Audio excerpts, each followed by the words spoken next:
Good evening, it's 7:02, and I declare this meeting of the Tualatin Valley Water District Board of Commissioners to order. Okay, the first item on the agenda are reports by the Chief Executive Officer and management staff. Good evening, President Burke, members of the board. We will start the meeting from the staff side, as we always do, with the Safety Minute, and Tim Boylan, our IT Services Director, will present the Safety Minute this evening. Tim. Good evening, President Burke, Commissioners. Thank you for having me here. Given the time of year, what I wanted to focus on tonight a little bit is a mixture of a couple topics. It's largely around identity fraud, identity theft, and tax season, because tax season is quickly approaching. Every year we hear about new scams related to identity theft. We hear about new fraudulent behaviors in the marketplace. We hear about a lot of impact both to the economy as well as individuals' credit history scores and reputation. Little background, I went and looked to try and find some trends. The IRS stops hundreds of thousands of fraudulent tax returns each year. Even though they are successful in capturing a big swath of fraudulent behavior, they still give out millions of dollars in suspect findings or filings. One of the things that's evolved and one of the things that's going on, which is a little unique this year, is that there's a slight twist on the normal fraudulent behavior we're seeing. That's what I wanted to focus on a little bit. One of the current scams that's taking place right now is tax preparers are getting hacked. They're being broken into by cyber criminals, and information about tax filers, identities, history, filing details are being exposed. And what's going on and what's in the news quite a bit today is the fact that these hackers are taking valid tax return information. They're either filing valid tax returns or just jumping right to the step where they're depositing real money into taxpayer accounts. Then they're reaching out to those taxpayers and saying, we as the IRS or we as the tax preparer have made a mistake. We need you to refund all that money back. Essentially what they're doing is either creating false IRS records or putting fraudulent money into the accounts and then taking it back for their profit. So it's really important for folks to be aware and pay attention to who they use for tax filing purposes.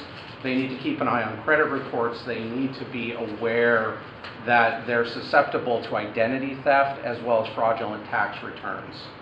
So the key message through this is to stay vigilant, stay aware of how your information is being used by the professionals you use, and keep an eye on your reports. One of the things that's really important to remember is the IRS will never call, text, or use social media to contact folks. A lot of the what's that? They'll never call. They will never call. It will always be a paper letter. They will never give you a email, text, or social media or voice. So if you receive a telephone call, if you receive a text message, if you receive a social media post, that is all potentially fraudulent and potentially signs of identity theft. They will never call and threaten a lawsuit. They will never call and threaten arrest. I've had 3 over the last month letting me know that I'm at risk because of this year's tax filing, which I haven't actually submitted yet. So it's rampant, it's going on right now, and the key is to just be aware and understand your risk profile and what the IRS will and will not do.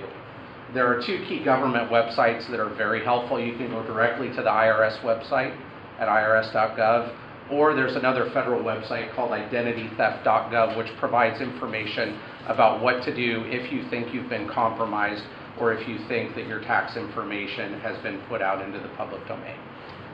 So that is all for the safety minute. Great. Thank you, Tim. We have as you know, we have a very full agenda this evening, so I'm going to forego announcements and instead just move directly to the department report. Should be no surprise that Tim Boylan will present the department report this evening, but by way of introduction, I want to just remind you that Tim has been with the district now all of 5 months. He comes to us with a very strong background in information technology management And staff is just really excited and enthused about some of the changes he's making in terms of how we deliver IT projects within the district. And so I thought this evening would be a great opportunity for Tim to explain sort of how he's turning the ship and the adjustments he's making within delivery of IT and TVWD. Take it away, Tim. Thanks, Mike. And again, thank you for having me and letting me share a little bit about the journey that the IT department is going through right now. What I'm going to step through is a little bit about where we are today, a little bit about what some of our planning efforts look like, and a little bit about what's coming up. And I wanted to paint a little bit of a picture about the framework in which we're starting to support both the internal and the external customers for Tualatin Valley using technology. So the first slide here describes a little bit about what I discovered as I came on board. My first 2 or 3 months were largely devoted to understanding the technology environment, the business environment, and the customer environment here at Tualatin Valley. What I discovered was, for a relatively modest-sized organization, the level of complexity from the technology stack here is fantastic. There's a lot going on beneath the covers. There's a lot of technology that powers how we serve the public.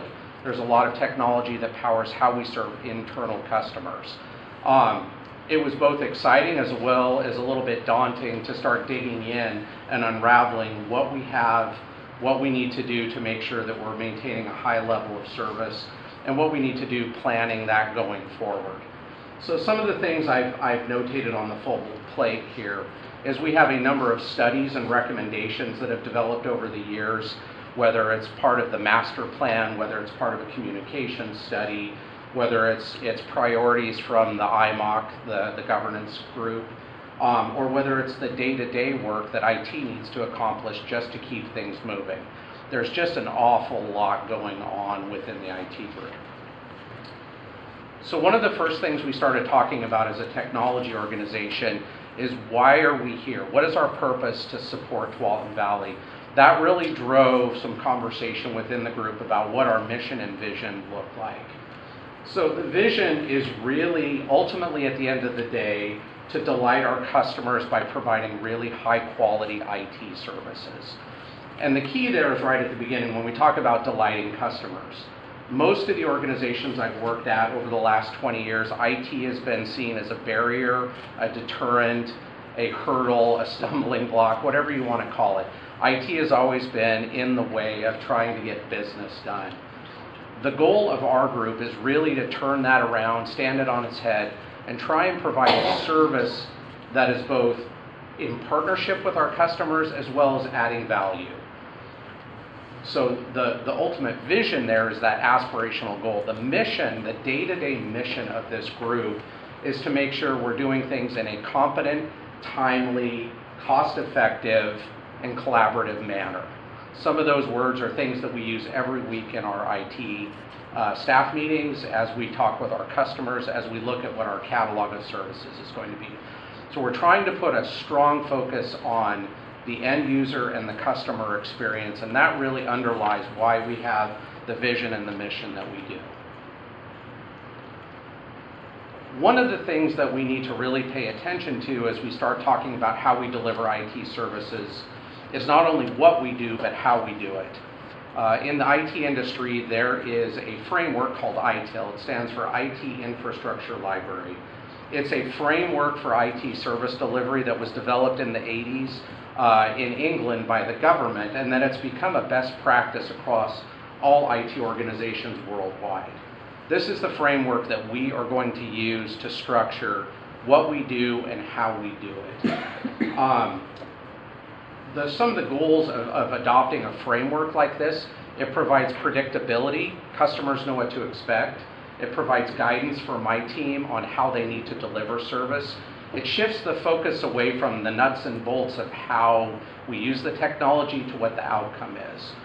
So to date, what we've done is we've all aligned on, we're going to use this framework, and now we're starting to set up our work processes, our planning, our strategic goals, and our day-to-day work product to all align to this framework. I'm not going to step through the graphic. It's designed to reflect that there's a cycle of activities that revolves around setting your framework, setting your targets, setting your goals, executing on those, and then revisiting them on a continuous basis so that we never get stale and we never get out of date with what we need to do. This little bit of an eye chart is really where we are in our planning and our execution about how to drive to a new model of service delivery.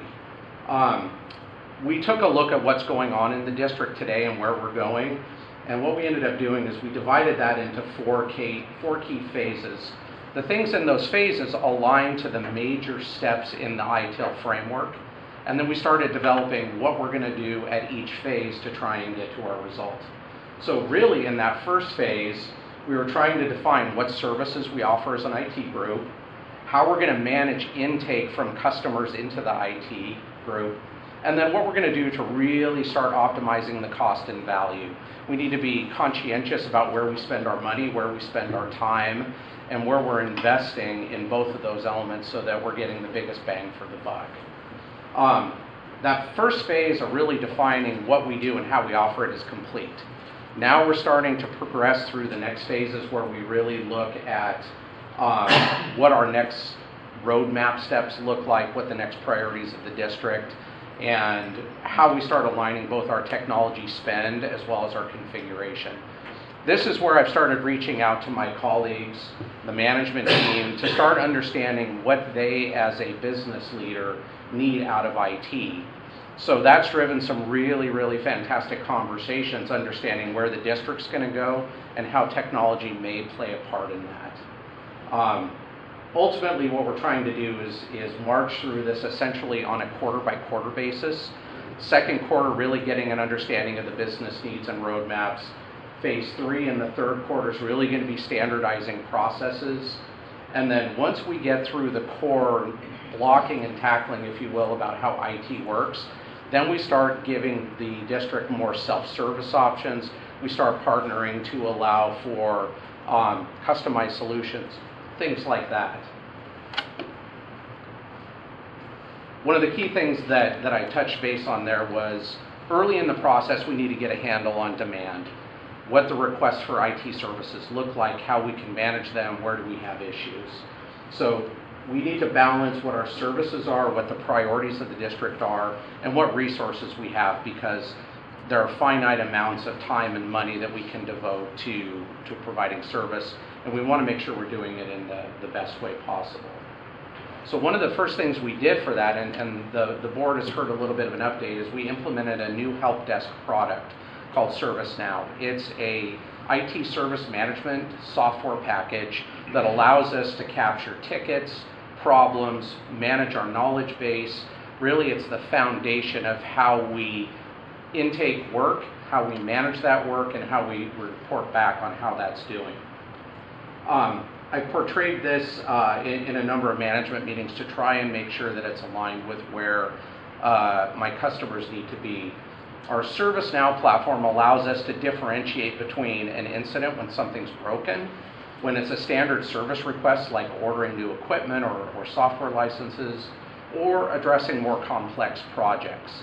With our new technology in place, we can actually efficiently prioritize and take action on things that need immediate treatment versus things that are projects and need to be prioritized against other efforts. What this is designed to show is we now have a mechanism to triage, prioritize, and track. And one of the great benefits out of this, which the district hasn't had in the past, is the ability to provide self-service tools for customers, as well as the ability to track metrics about how IT is performing and where we have issues. Now, the graph on the right is intentionally a bit of an eye chart. One of the things we've been doing since we put this software in early December is starting to keep an eye on trends. We're seeing trends where we have, for example, a number of issues with the peripherals that go with a laptop computer, or we have issues with certain software packages. Tracking the incidents and the problems as they come in and the ability to report back allows us to get ahead of the curve and start addressing problems before they just propagate and expand. One of the other recent success stories, and the commissioners have heard about this as well, is we finished our network upgrade. We took a holistic, fresh view of both the physical state of our network as well as the logical state of our network. This was an easy graphic to show the before and after of the physical state, which, quite frankly, that really appeals to my OCD.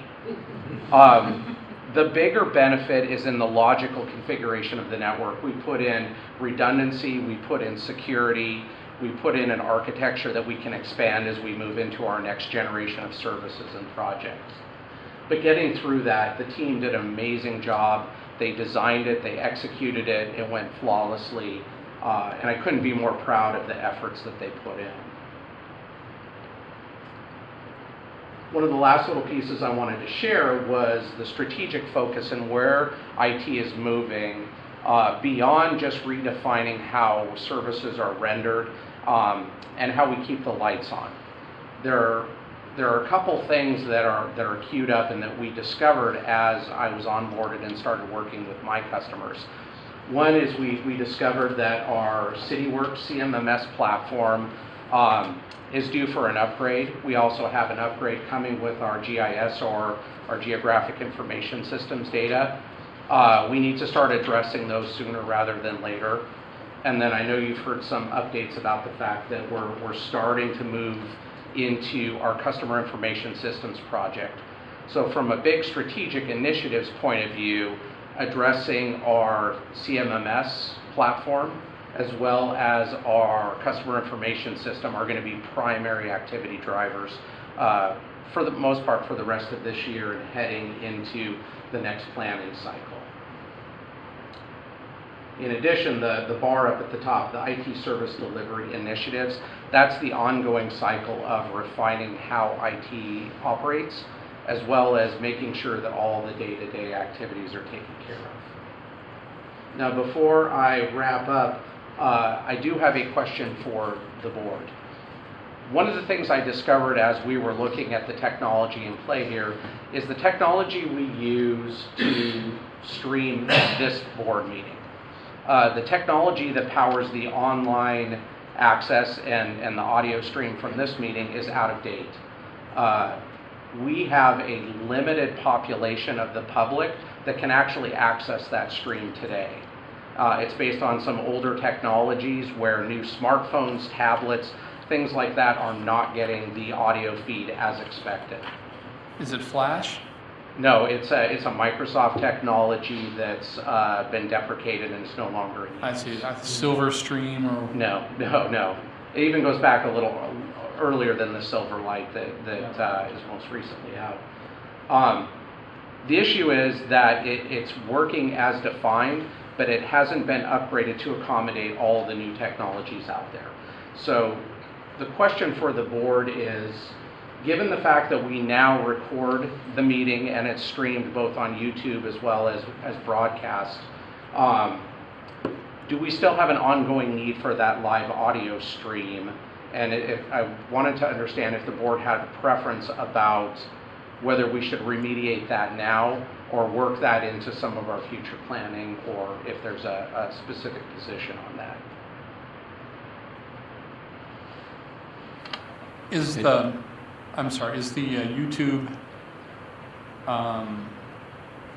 YouTube availability live? Is that streamed? It's not streamed. It's posted essentially the next day. I see. But it's live on television. The television stream is also delayed. So at this point, the only live stream is that old audio stream. Well, it seems to me people would have more flexibility if it was on YouTube. They wouldn't have to be up at 2:30 in the morning to watch. And it's there. The question is largely one of how much of a priority is the real-time live audio. Do we have any indication as to how many people listen to the real-time live audio? When I looked into the statistics, we saw no active connections going back for the last 3 months. Oh my. Were there ever any active connections? I can't tell farther back. I think my sister listened to one of them once. Yeah. What does it use? Real audio? No, it's a Microsoft audio format that was really prevalent with Windows I believe it was Windows 97. Okay. I think it's fine. YouTube is fine. What do you think? Yeah, I don't think that real-time audio is particularly necessary, given that this district gives plenty of notice. If people have issues that they want to take up with the board real-time, they can come here, like some nice people I see. I'm fine with getting rid of the audio. Yeah. And what I would propose is if there's not that requirement, we will leave the existing technology in place, because anybody who would potentially use it might have access to it if they have an older computer. Eventually, we will be addressing the entire web infrastructure. At that point, I would advocate that we look at decommissioning it. So I'm not advocating we pull the plug today, but we will not take efforts to upgrade it or try and find a modern solution to it at this time. It's worth asking if we had a live feed of what they have coming out here. Do you think there'd be any interest in that? Well, I'll tell you, if nobody's using it, let's not spend any resources on it. Yeah. I mean, really. Mm-hmm. Okay. Okay, then finally, open it up. If there are any questions or feedback, I'm happy to answer or I actually do have one question, and let me apologize if you mentioned it and I missed it, but the acronym IMOC, what does that stand for? Information Management Oversight Committee or Council. It's the management team governance of where to put strategic resources for IT. It's something we put together probably about a year ago, and it's actually a very different model than what you might typically find, which is a IT steering committee that would say, oh, you know, let's do this thing or let's do that thing.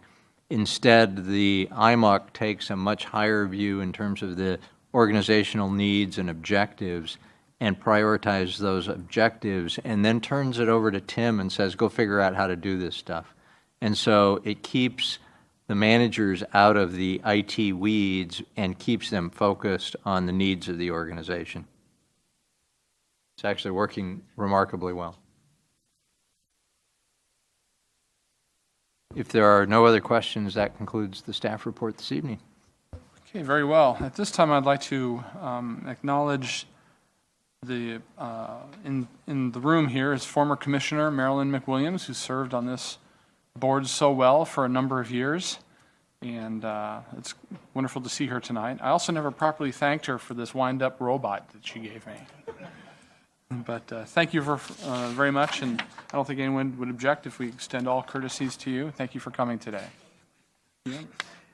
And so now we'll go to the Commissioner Communications, reports of meetings attended. Commissioners will now report on recent meetings attended. So I usually go to my right, so this time I'll go to my left. Commissioner Duggan. Okay, I have to report for 2 months. On January 10th, I attended the Regional Water Providers Consortium Executive Committee, where as an executive committee we met and looked over the proposed budget for the consortium, and also received updates from staff and looked at our strategic plan update activity that we've gone so many years. It's time to update the strategic plan and review the mission and goals of the organization. On February 6th, I attended the work session here where we talked about systems development charges, the Beaverton IGA, affordability issues, and also our gold plan for backflow prevention checking for irrigation systems.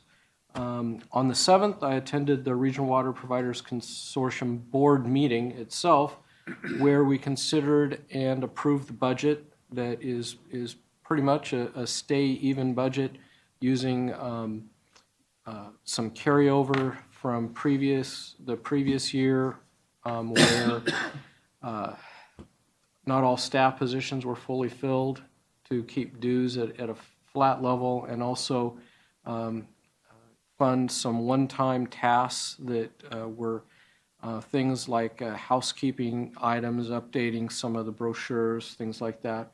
So we're really looking forward to, hopefully, in coming years, keep the dues within reason. And to that effect, I have some good news to report. Our CEO, Mark Knudsen, and Rebecca Geisen, who is our consortium manager, went out to the city of Cornelius and talked to the city manager there, Rob Drake, and explained the benefits of being members of the regional consortium, what Cornelius could expect. And it is Rob Drake's city manager's recommendation to the city council and mayor that they join this next year. A letter was sent to the consortium saying that they expect that to take place. And with an additional member, we have that much more coverage in the region, and it's a little bit less expensive for everyone when we get additional members. And hopefully that can happen with a couple more former members and people just outside the water supplier region that we have that might want to join and take advantage of some of the synergies of doing a lot of things we do in common, such as conservation programs, emergency management and planning programs, and also overall coordination with what our legislature does each year in affecting water rights issues and other things that affect municipal water providers. We got updates on consortium conservation messages that will start running for indoor uses on February 25th, and then for outdoor uses, they will start in June. And they'll also have an emergency preparedness component in the public messaging that will be for the month of September, which is emergency planning month anyway. That's it pretty much for the Regional Water Providers Consortium meeting, and then I have tonight's meeting. That's it. Okay, thank you very much. Commissioner Doan. Sure. Tonight's meeting, spent some time at the Special District Association of Oregon meeting over the weekend of the 9th, and learned a lot of things about risk management that I hadn't really considered, and also some stuff about what to do when you're invaded by an active shooter, which is somewhat scary. I attended the Aloha Business Association meeting where we discussed the future of Aloha, and then the work session on the 6th. That's it. Very good. Commissioner Schmidt. I attended the work session on the 6th and tonight's meeting. Very good. Commissioner Bagnall. I too attended the work session on the 6th where we talked about system development charges, intergovernmental agreements, and the backflow plan improvements. From the 7th to the 11th, I attended the SDAO, Special Districts Association Conference. The most interesting parts to me were the legislative update and the PERS update, always fraught with interest. On the 15th, I had an agenda planning meeting with President Burke and with our CEO, and then, of course, tonight's meeting. Excuse me. I'm still kicking the bucket. I also attended the work session on the 6th. On the 13th, I represented TVWD with the Willamette River Water Coalition. We talked about a number of items, including the intergovernmental agreement that we'll be discussing later tonight, some budgetary matters, and also the web presence of the WRWC, and some issues relating to TVWD as the managing organization of the WRWC.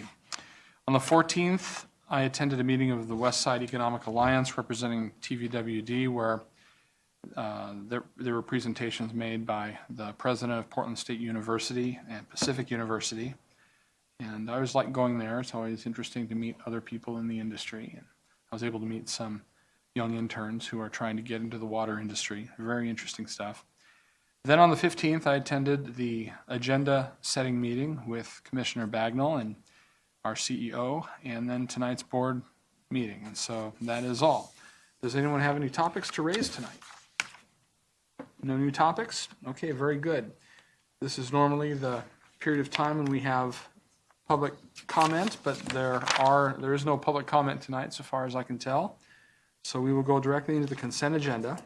Consent agenda items are considered to be routine and may be enacted in one motion without separate discussion.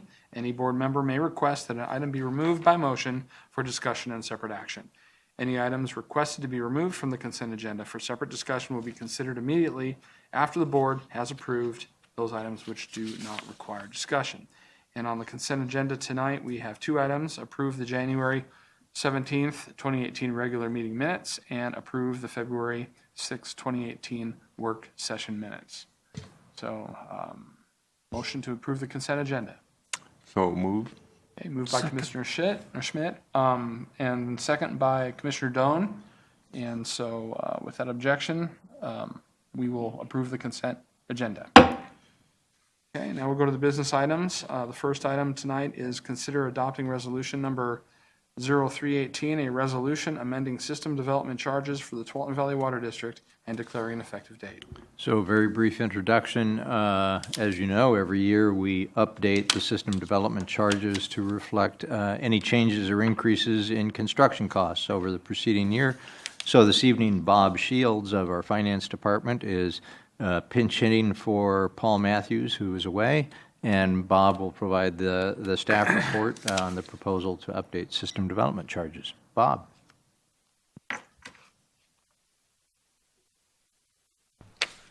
Good evening, Commissioners.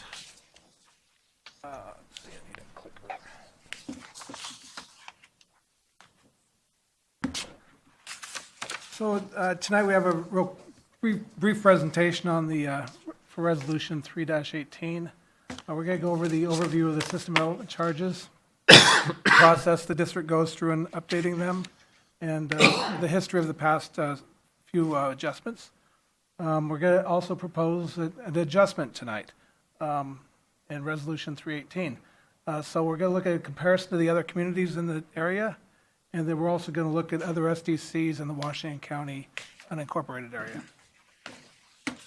So, Ordinance 1-12 was passed in August of 2012, and in it says it requires that the district review SDCs annually.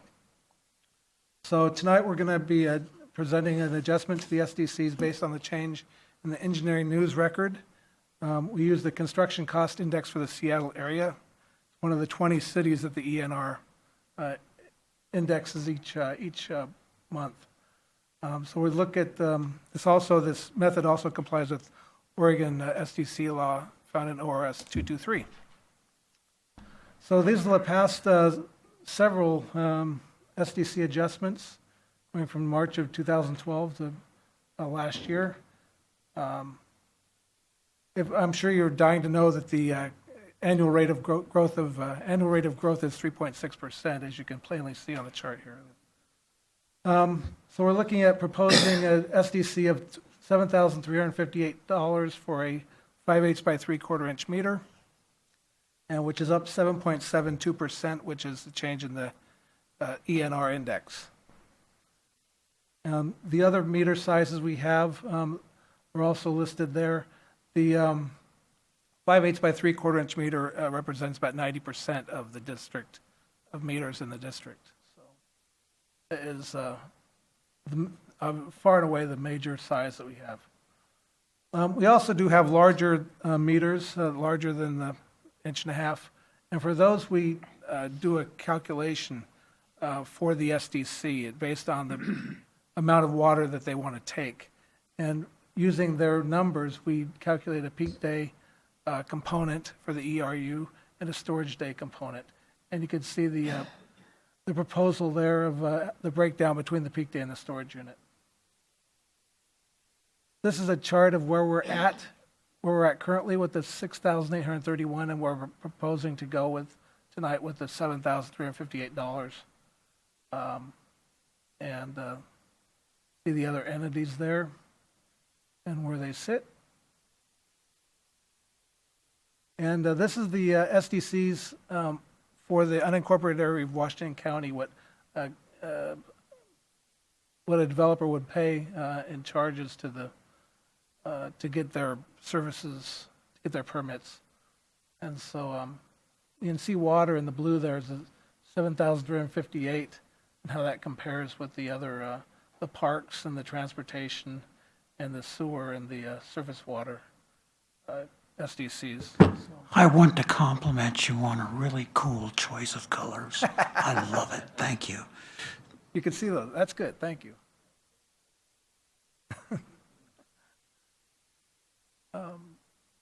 And so the staff recommends that the board adopt Resolution 318 and amends the system development charges for the TVWD and declares an effective date. And if there are any questions, I'd be happy to answer them. Any questions for staff? I would like to point out that we did go over this in quite a bit more detail at our work session on the 6th, and I want to commend staff for the outreach you did to the home builders community and affected customers by this. It helped us make a decision about how to implement this. So I thank you for that. For people out there who might be watching on public access television, I'll note that a lot of the issues that we have in smoothing things out and the questions that we have to ask are often asked at the work session, like the one that Commissioner Bagnell mentioned. And these work sessions are public meetings and they're all noticed. So if people want to see how the sausage is made, that's a good place to see where the sausage is made. Is there any other discussion before we take this to a vote? Mr. Chair, I move that we approve resolution number 03-18, a resolution amending system development charges for the Tualatin Valley Water District and declaring an effective date. Okay, said motion is made by Commissioner Duggan. Is there a second? I second. Commissioner Bagnell seconds. We'll go to a vote. All those in favor, please say aye. Aye. Aye. Those opposed, nay. Passes 5-0. That takes us to item B. Consider adopting resolution number 0418, a resolution approving the intergovernmental agreement between the City of Beaverton and the Tualatin Valley Water District relating to the provision of domestic water. Well, I am up on this topic this evening, but before we dive into the meat of the topic, let me just say this is a very monumental evening this evening. We have a couple of very significant issues before you, and this is one of them. It reflects work that our staff team has done over the last couple of years to pull together these agreements. It's clearly been a team effort from our side, and we've had the opportunity to work with other jurisdictions throughout the region to make these things happen. So I truly believe that from a historical perspective, years from now, people will look back and sort of acknowledge that a lot changed with this particular set of decisions that are before you this evening. With that, let me dive into the TVWD Beaverton Service Area Agreement. What I will be covering is outlined here. I'm going to try to make this staff report fairly brief, only in as much as, again, this is a lot of the same material we covered in the work session, and we've tried to respond to your questions. We will look at the current status of the agreement, benefits of why are we even interested in a service area agreement, what we tried to accomplish through the service area agreement, what's kind of embedded in this agreement. We spent a lot of time last time going through details. We have, since that work session, had one last negotiation session with Beaverton staff. I want to talk to you about some of the changes we made to the agreement based on that last negotiation session, and then just some overall outcomes and observations on my part. So, as you know, for a little over a year now, TVWD staff have been meeting with the Beaverton staff to try to put together some kind of agreement, and we'll talk about why that is here in a minute. Last month, we had basically a preliminary agreement that came together well. We have then presented that to both the TVWD board and Beaverton City Council in work sessions. Based on feedback from those work sessions, we made one last set of adjustments to the agreement. Last night, the City of Beaverton City Council approved the proposed agreement that is before you. They approved it by a 4-to-1 vote. And so it is now your turn to decide if we go forward and enter into this agreement. Why do we care about an agreement with the City of Beaverton? Well, if you look at the map, the geography would suggest that we are very closely intertwined with the City of Beaverton just in terms of common boundaries and in many cases overlapping boundaries. So this particular map, you see areas up here, which we call Waterhouse, but along here in Cooper Mountain, and even over in the Shoals area where those areas are inside the City of Beaverton, but they are currently served by TVWD. So there's this overlap service area, and that's a big interest to the City of Beaverton. Why is that so?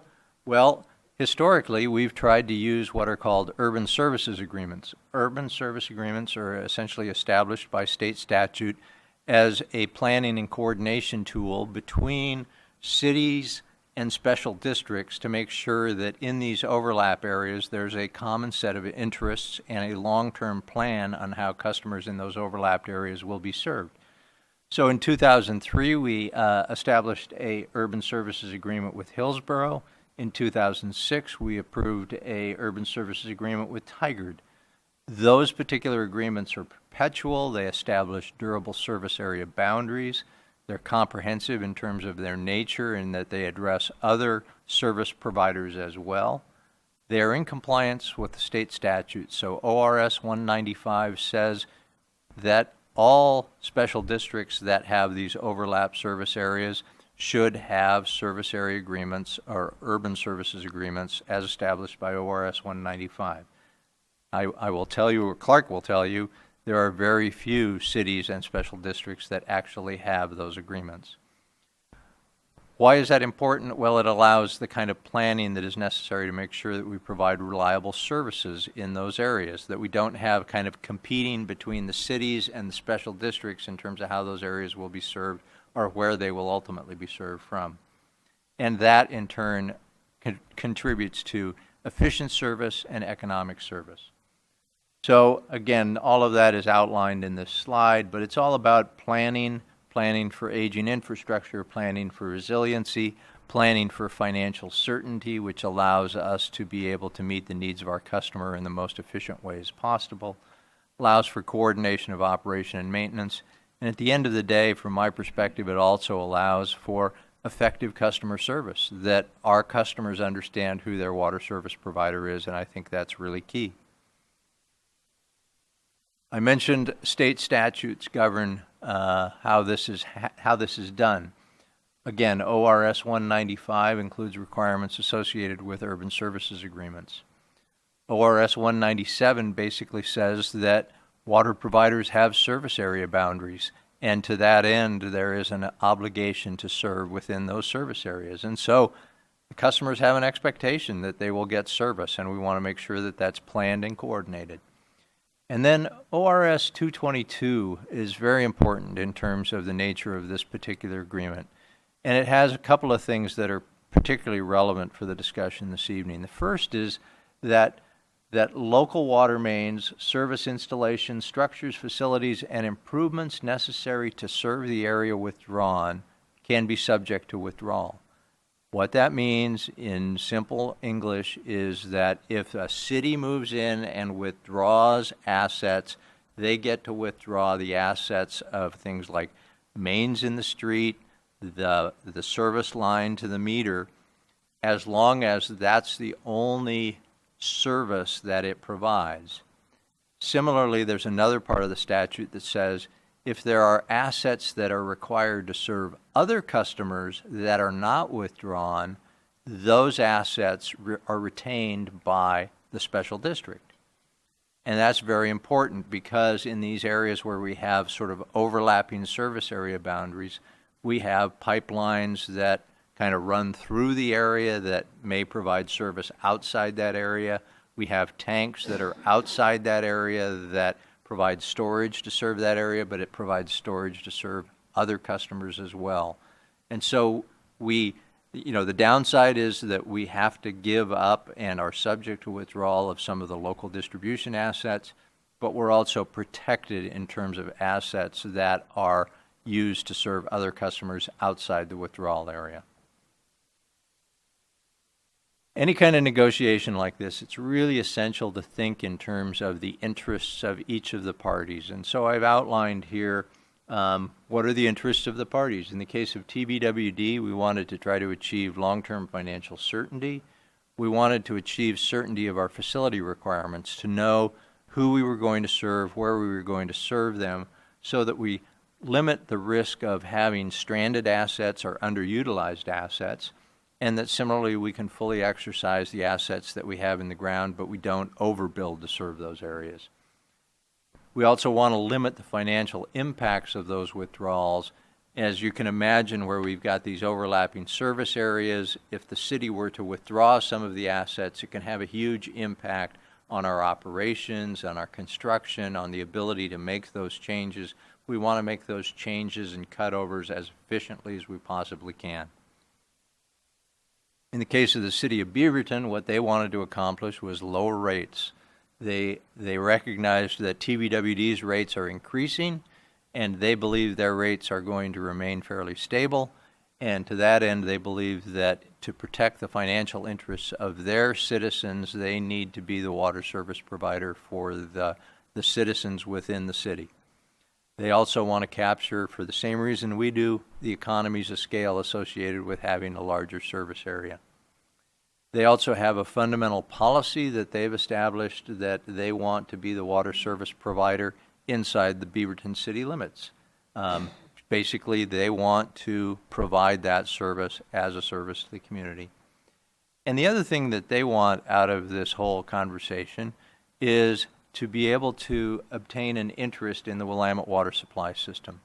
They have acknowledged that the investments we are making in the Willamette are very appropriate from the standpoint of providing a resilient, reliable, alternative source of supply into our region, and they believe they want to be a part of that process and an owner in that supply system. So some of the key features associated with the agreement, one of the things that is very notable is it's a 40-year agreement. It would be effective January 1 of 2018 and would continue for 40 years until January 1 of 2058. It's a very long-term agreement relative to at least how Beaverton wanted to approach this proposed agreement. One of the key features is that we've divided the service area up into a couple of quadrants, if you will. And so there are areas south of US 26, and I'll show a map in a moment here, south of 26 and west of Shoals Ferry Road that would be subject to withdrawals within the next 20 years. Those are basically known as we're referring to them as the known withdrawal areas. That TVWD will continue to be the service provider until those areas are withdrawn by the city of Beaverton. But once withdrawn, they become Beaverton's responsibility both to provide service as well as to provide things like sources of supply. Also acknowledges that Beaverton can't make those transfers real quickly in some cases. It takes time to effectively make these transitions, and so TVWD has agreed to provide interim service for a period of time. And for the sake of avoiding the construction of duplicative infrastructure, we've also offered to provide wheeling service, and I'll talk about wheeling service in a minute, but we think there are some significant benefits to both parties through wheeling. The other thing that we wanted to make sure happened is that the TVWD headquarters area, which is in the city of Beaverton, is not subject to withdrawal, and so we built that into this proposed agreement. So again, Highway 26 and the areas south of 26 and west of Shoals Ferry Road.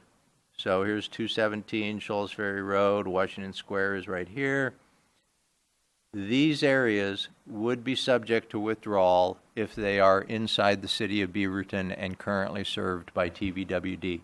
You mean the purple crosshatch? Purple crosshatch would reflect all of those areas that we would consider to be known withdrawal areas under this agreement. So what's the city's schedule for making those withdrawals? One of the things we wanted was certainty of schedule, and this outlines that schedule, and basically it says all of those purple crosshatch areas in the previous map would be withdrawn essentially effective July 1 of 2018 this year. That means Beaverton needs to move very quickly to make all of those withdrawals happen. That we will continue to provide interim service until such time as Beaverton agrees to provide wheeling service, and that wheeling service would start sometime next fiscal year. So what is interim service? Again, interim service is where the city has withdrawn the customers, but TVWD continues to be the water service provider on an interim basis until such time as Beaverton takes over the account. This was a means that allowed the acceleration of the withdrawals before all of the paperwork, if you will, had caught up in terms of account records and so on. And so TVWD would continue to be the provider for these new Beaverton customers. So from the customer standpoint, nothing has really changed. Their water service provider is still TVWD, but they are now actually in the city of Beaverton's service area as the water service provider. TVWD would continue to provide full service, continue to provide the best water service and value in our humble opinion. But the big notable difference is that those residents that have been withdrawn could no longer vote for a TVWD board members. So they are now truly in the Beaverton service area. In the case of the customer, they would write their check and pay their bill to TVWD at TVWD's retail rate. So they really haven't made the switch to paying a Beaverton bill at that point. At some point, then, we would provide wheeling service, and wheeling is a little different. What will happen is basically we will take Beaverton's water from the Joint Water Commission, move it through the TVWD transmission system, and then deliver it to Beaverton's meter at the Beaverton customer. So we've essentially provided delivery to the doorstep, if you will, of Beaverton's water using TVWD's water system. That basically then, at that point, the customer is paying Beaverton the bill rather than paying TVWD the bill. We've completed the transfer of all of the account records information, and Beaverton has sent their customers, their new customers, a letter that basically says, welcome to being a part of the Beaverton service area. Beaverton pays the Joint Water Commission for the use of the water from the Joint Water Commission supply. It's Beaverton's water that we've taken from the JWC and moved through our system. Beaverton also pays TVWD for their use of our system to transfer the water from the Joint Water Commission in Forest Grove all the way to the the Beaverton meter in the distribution system. TVWD establishes the rates for use of our system, and Beaverton would then bill the customers. So again, it's a fairly complex agreement, but the fact of the matter is this actually works well because Beaverton gets the ability to withdraw their customers at a local level. Both parties avoid the investment in terms of duplicative infrastructure, and so we use TVWD's existing system to move the water. And Beaverton is able to use what they own in terms of JWC assets and their ASR assets to meet their customers' demand. TVWD, in exchange, returns reimbursement for the city for use of our system. TVWD continues to operate and maintain our system. So I talk about moving Beaverton water from the JWC to the Beaverton meter. TVWD is operating our system. It's not Beaverton that's operating our system. TVWD does not need to invest in the supply necessary to serve those customers. They're now Beaverton customers, and so Beaverton is responsible for the source of supply. That gives us certainty of service area. That gives us certainty in terms of the future infrastructure requirements. And another key feature is that we actually get a plan for each of these transfers. And so there's actually a schedule and a process for effecting the transfer. Then there are deferred service areas, deferred withdrawals. That's the area north of 26 and east of Shoals Ferry Road. There would be no withdrawals for the first 20 years. And the other key feature of that is that there's no obligation for us to provide wheeling service or interim service in those areas after 20 years. So if Beaverton wants to serve those areas, they will need to construct new infrastructure to serve them. So what are those areas? That's the black cross-hatched area north of 26 and east of Shoals Ferry Road. There are a couple of special areas. The TVWD service area, TVWD headquarters service area is one. So we spent a couple of meetings just figuring out the size of the headquarters service area to protect that service area from future Beaverton withdrawal. And then there is a special designation for the Red Tail Golf Course over in the Metzger area that it is in the deferred withdrawal area, but we've treated it separately because Beaverton wanted the opportunity to be able to redevelop that if they are approached by a developer and the developer acquires the golf course and redevelops it for some other use. So we've established some criteria for what would happen if in fact that development occurred of the golf course. Again, it's important to note, actually the city of Portland owns the golf course, not Beaverton, not TVWD, not a private individual or organization. So those two special service areas, there's the headquarters service area and there is the Red Tail Golf service area. Zooming in on those a little bit, again, the headquarters we're right here, right now, and so we've provided a buffer around our headquarters, and the golf course is down here. The other thing that Beaverton obtains out of this deal is participation in the Willamette, and they will essentially commit to obtaining 5 million gallons per day of capacity in the Willamette system. The good news is that Dave Kraska and his team have been developing it with that expectation, and so really there's no big surprise and no big change. The only big change is now Beaverton needs to pay for all the work that's been done to be able to provide that capacity and the work that's already in place and in the ground. And then obviously as it goes forward from here. Again, we spent a lot of time at the February 6th work session. There were some changes that were notable. We changed the term to commence January 1, 2018, which means it concludes 2058. We had slightly different dates before. We talked about the Red Tail Golf Course previously. Previously, we said if that withdrawal includes 45% or more of the golf course property, we backed down a little bit and said, okay, 35% or more of the golf course property. We changed a date from July 2nd, 2020 to, from July 1st, 2020 to July 2nd of 2020. Why is that significant? Well, that's the date that the city would have to start assuming debt that we issue for things like the supply system. So if they withdraw any areas after July 2nd of 2020, the city of Beaverton would have to reimburse TVWD for the cost, our costs of debt used to finance the improvements necessary to serve those customers in the future. Exhibit E, the transfer reimbursement schedule, there were a couple of details that got tinkered in terms of how much we would pay, or we would be paid by the city of Beaverton for withdrawals. Exhibit F, some details in terms of the calculation of the Joint Water Commission water that is taken by Beaverton through the TVWD system.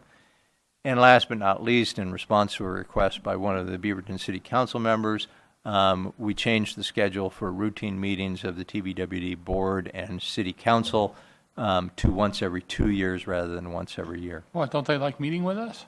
They just think that the staff is doing such a great job that Yeah. we'll just take care of it. Very So. good. Now, this is a chart I want to dwell on for just a minute. We spent a lot of time talking about this at the work session. This actually looks the same, but it's different to address a couple of questions that came up during the work session. And so this chart basically is showing the number of meters that would be transferred from TVWD to Beaverton, what the demand would be, and it's presented here in terms of 100 cubic feet. What I can tell you, that number, 971,100 cubic feet, it works out to just about 2 million gallons a day on an annual average basis. So we would be losing about 2 million gallons a day in fiscal year 2020. What that means in terms of lost revenue for TVWD, this is on a year-to-year basis. The first year, currently, we wouldn't lose any revenue because of the timing of the withdrawals. The second year, those withdrawals would be fairly small because we would be the interim service provider. The next year, 2020, is when we see the big hit financially, and in that year, we could lose as much as $7 million. Then the following year, a smaller number of withdrawals, and the financial impact is lower in that last year of this particular series. But the good news is we're making some money along the way through the wheeling process. So on a year-to-year basis, we're making $200,000 to $2 million through wheeling charges that we would assess through to the city. When you add it all up, the net effect in the worst year is about a loss of about $5 million. And then they do a cumulative net effect, adding it up year over year over year, and that's the last row on the chart. But we're also losing overhead. And so, yes. The reason it's presented this way is it makes it a little easier to begin to see that there is a rate impact associated with it, but it's a lower rate impact than what we talked about at the work session. So, in terms of outcomes, I think we actually achieved what we set out to do, which was to try to address the interests and objectives of each of the parties. TVWD achieved the things that are listed here. Beaverton achieved the things that they were looking for. And to that end, I think we actually identified some opportunities that were in the best interests of both parties. It took us a little over a year to get there, but I think we got there. And I think the other piece that's important to be aware of is that implementation is going to be challenging. This is a very complex agreement. It requires a high level of coordination, at particularly the staff level, to be able to exchange information to make each of these transfers and withdrawals a success. But you also have an important role in this process, and that's setting the board, the vision, the direction, setting the vision and direction from the board in terms of continuing to work with the city of Beaverton and have a positive working relationship with their organization. There are significant ongoing challenges that we will face just in terms of each of those withdrawal areas is going to be a special project that Carrie Pack and her team are going to have to work through to be able to make sure that they're successful and provide the same consistent customer service that we've wanted to provide until they are no longer our customers. But I think more than anything else, it really cements TVWD's role in the region as essentially stepping up and finding a way to address Beaverton's concerns while protecting TVWD's customer interests, and in the process forging a long-term stable future for water supply in our region. So with that, staff recommends that the board adopt Resolution 0418 approving the intergovernmental agreement between the City of Beaverton and TVWD relating to the provision of domestic water. And I'm happy to field any questions.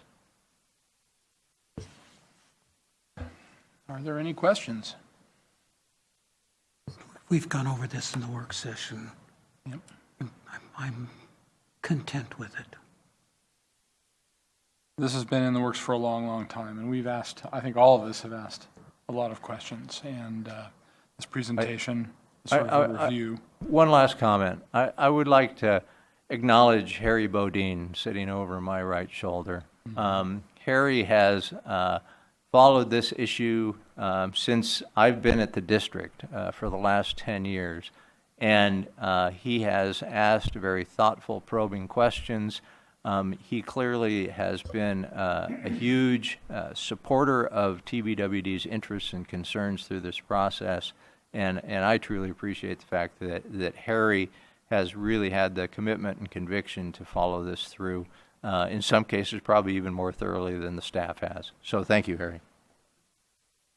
I'm glad you mentioned that. I also want to point out that not only on this issue, but on every other issue, for as long as I've been on the board, and I was first elected in 1999, Mr. Bodine has been a true friend of the district and has been representative of the best in civic activity. So thank you very much for that.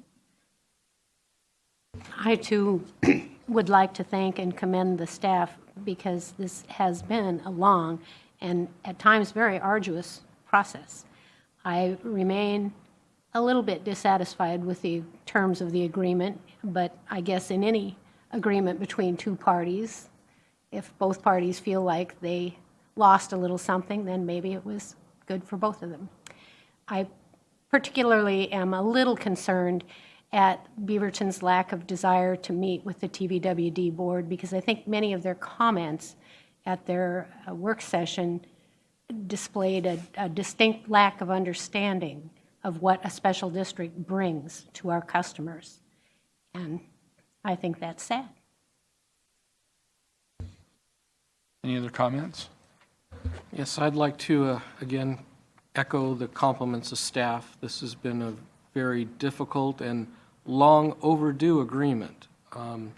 I remember meeting with the mayor of Hillsborough in 2000, 2001, and 2002, and thinking, this is the way urban service boundaries need to be figured out, along lines that make sense both financially and make sense with the geography, make sense with areas of community, and we did that. We have a very understandable boundary with the city of Hillsborough where there is overlap, and I think to this date we have had a very good understanding with Hillsborough and has worked well for the citizens of Hillsborough that are served by TVWD. I can't say that is true for the city of Beaverton because the boundary makes no sense at all.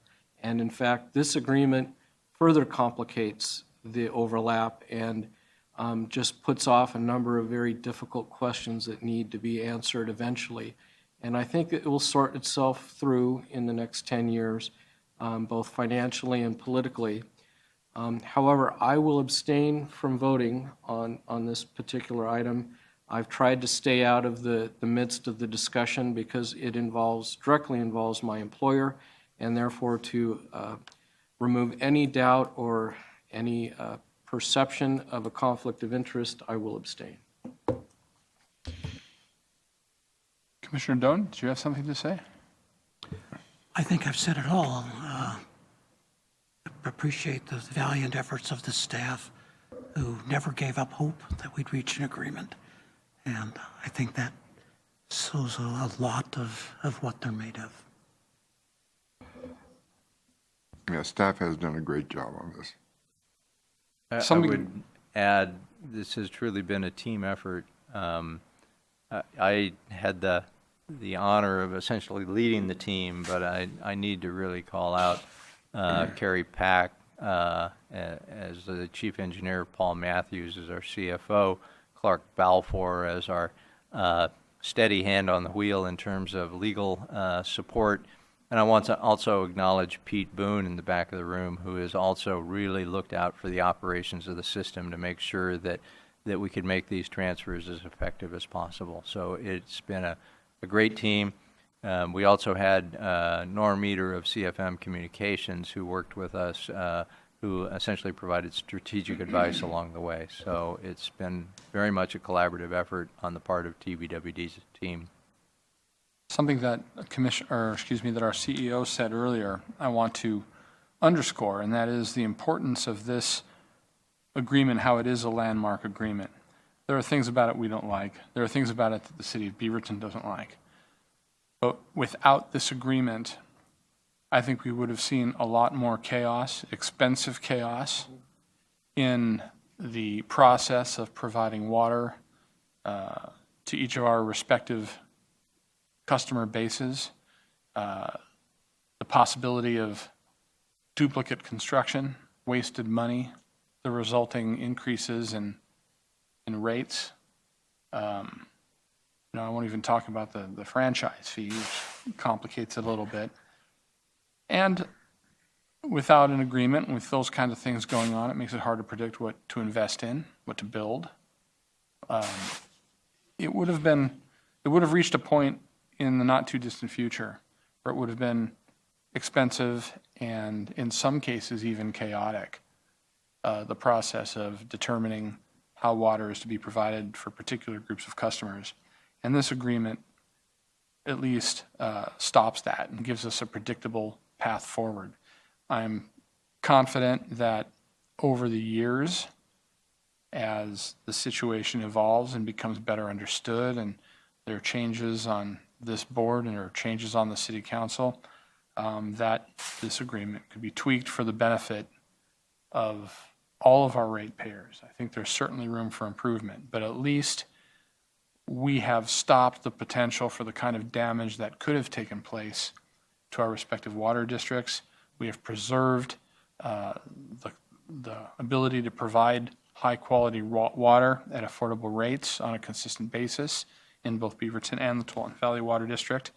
And as other commissioners have already said, the lion's share of the credit has to go to staff.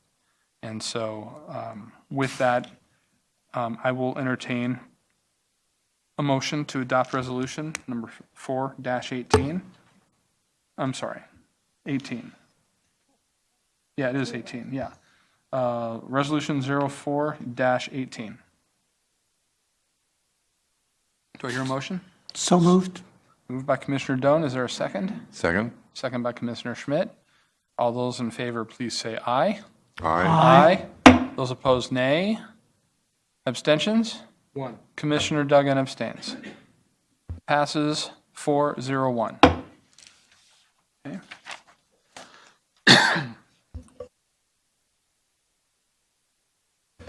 Okay, at this point, we will recess the regular meeting and convene a public hearing to consider the following actions related to the Willamette Intake Facilities Intergovernmental Agreement to form the Willamette Intake Facilities Commission, an intergovernmental entity formed under ORS Chapter 190 between the Tualatin Valley Water District and the cities of Hillsborough, Sherwood, Beaverton, Tigard, and Wilsonville. And those actions are as follows.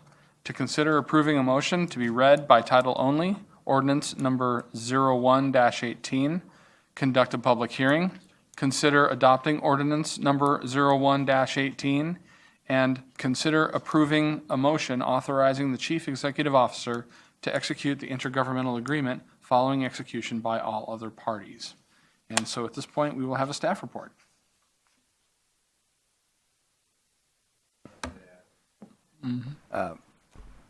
Thank you, President Burke and commissioners. I wonder, as you stated, perhaps the first thing we should do is just have a motion to read by title only, and then we can read the title, and then I will provide the staff report, and then you can open it up for public comment. Okay, very well.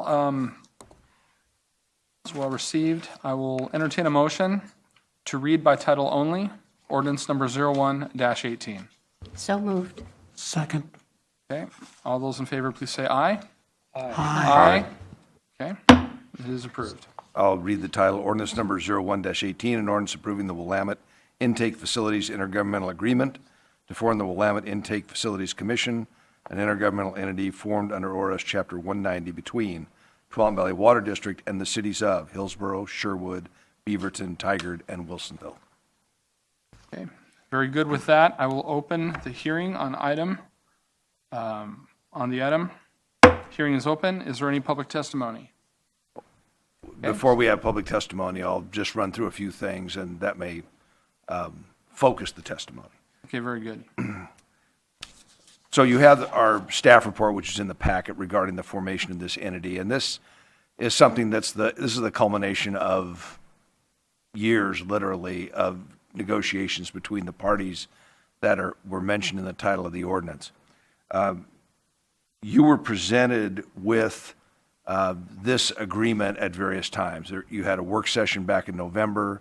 You considered it at the regular meeting in November, the regular meeting in December. Last month, we had the first reading.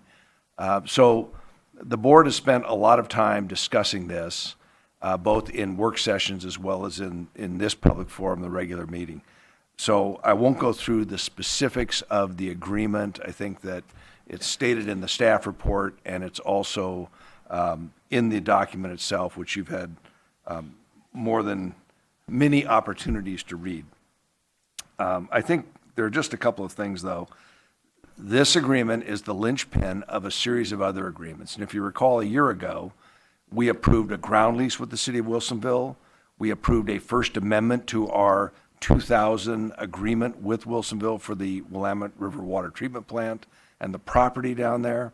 We also approved a First Amendment, a intake facility purchase agreement with Wilsonville.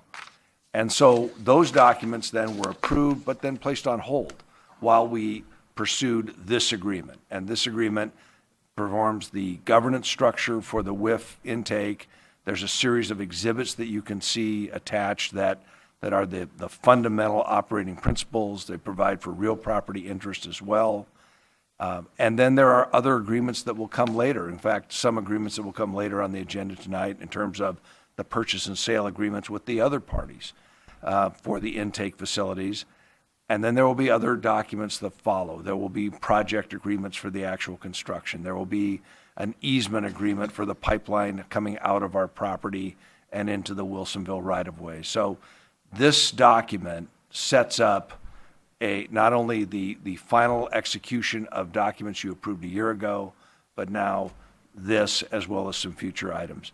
I think the one thing that we would ask is that this is in a adoption phase by many entities, and so we would request that, as stated in the staff report, that once the ordinance is approved and the authority to sign the agreement is given, that we defer on signatures until we know that everybody else has approved and signed. So with that, Mr. President, I would open it up for public comment or testimony if someone wishes to appear. Is there anyone here that would like to testify in opposition or support of this measure? Okay. Seeing none, I will entertain a motion and a second to adopt ordinance number 118. So moved. Been moved by Commissioner Schmidt. Is there a second? I second. Second by Commissioner Bagnall. All those in favor, please signify by saying aye. Aye. Aye. Those opposed, nay. Passes 5-0. I also would ask that the board approve a motion authorizing the CEO to sign when the other parties have signed. Yep. Okay. Do I have a motion do I have a motion and second to authorize the Chief Executive Officer to execute the intergovernmental agreement following execution by all other parties? So moved. Commissioner Bagnall moves. Second. Second, I think Commissioner Duggan beat you to the punch just by a little bit. Defers to Commissioner Doan. All those in favor, please say aye. Aye. Aye. Those opposed, nay. Motion passes 5-0. Okay, with that, I will close the public hearing and reconvene the regular meeting. We will go to the next business agenda item to consider the following actions regarding the Willamette intake facilities. 1, consider resolution number 0518, a resolution approving the agreement for transfer, purchase, and sale of the Willamette intake facilities between Tualatin Valley Water District and the City of Beaverton.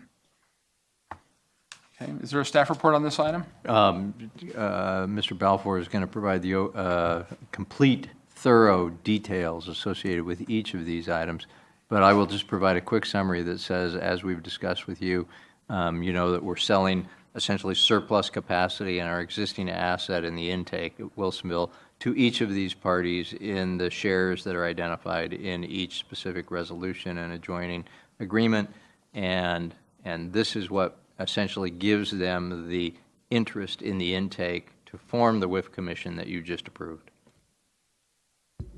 Thank you, Mr. President, Commissioners. So as you've indicated, we have Resolution 05-18, which is a purchase and sale agreement for intake facilities with the City of Beaverton. Also on your agenda are Resolutions 6, 7, and 8-18, which deal with essentially the same purchase and sale agreement with the individual entities, because they're all buying separate capacity shares of the existing intake, as well as making the commitment to participate in the expansion to get to 150 million gallons a day. And of course, once we get to that expansion with these parties having committed to be involved, that's what sets up their ability to participate in the WIF commission, which you just approved. So these are really hand-in-glove agreements that are necessary to, one, value and implement the purchase of the existing intake facilities, and then move on to the construction of the expanded facilities, the reaffirmation of Twelfth Valley Water as the managing agency for that construction, and then to the commitment to join the WIF.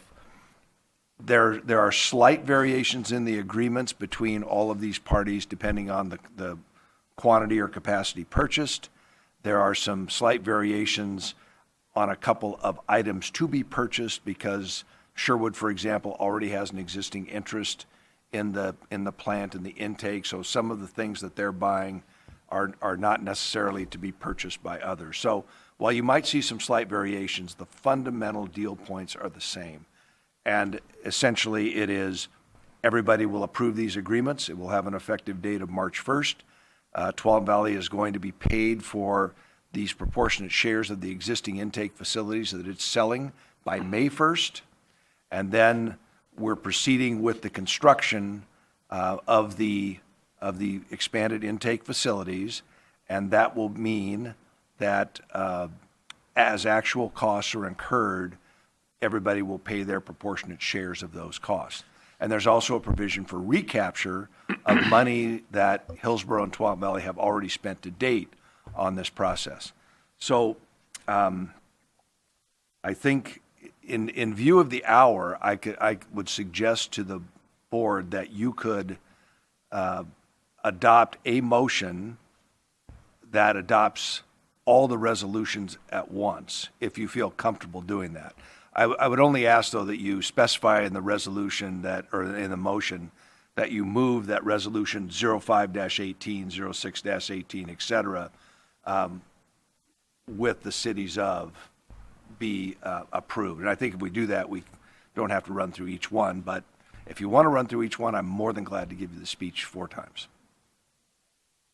Yeah, I wasn't sure. It looked like we had a staff report for all of them and voting on them individually. Why don't I read them all? Why don't I read them all individually here, and then I'll entertain a motion to pass them all in one motion. Is that legal? That would be. Our legal counsel says it is legal. So here we go. And more importantly, Debbie says it's okay. That's right. Yeah, and she's good too. She knows her stuff.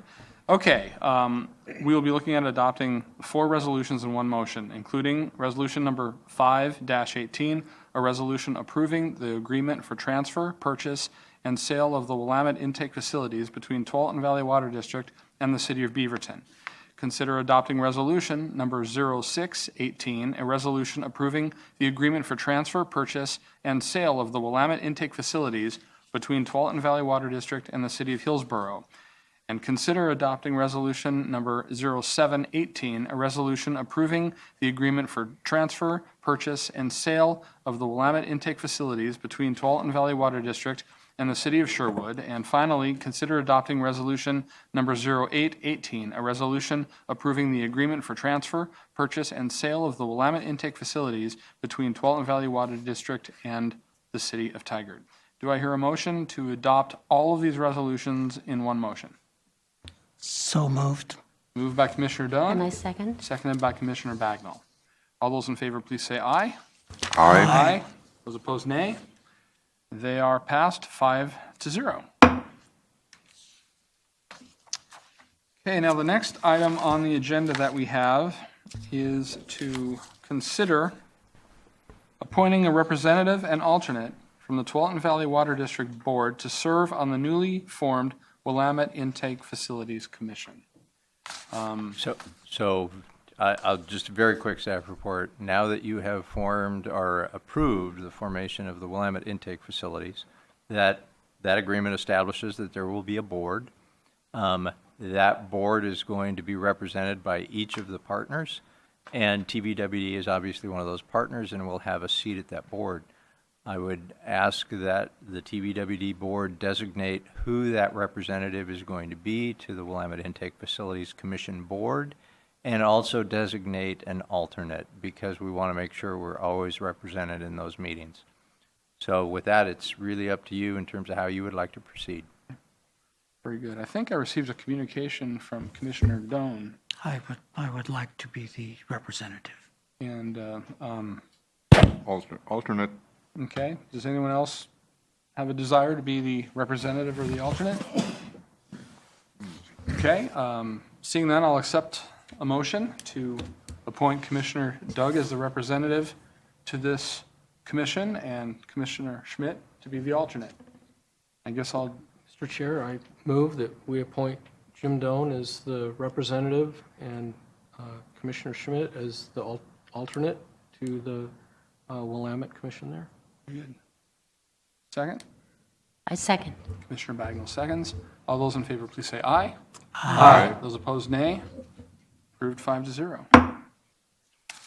And with that, unless there is anything more for the good of the order, I will adjourn tonight's meeting. Oh, yes. I would just like to note one thing from the, from the monthly report, the month in review. I was absolutely thrilled to see this little throwaway line that the Willamette Water Supply Program is pleased to report the completion of the Kinsman Road Partnership Project.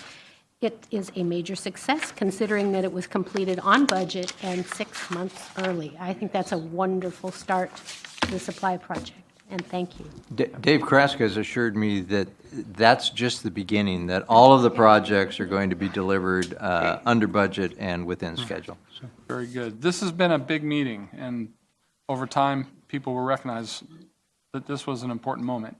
So congratulations to staff and my fellow board members and everyone else that made this possible. And with that, I adjourn tonight's meeting. Have a good evening.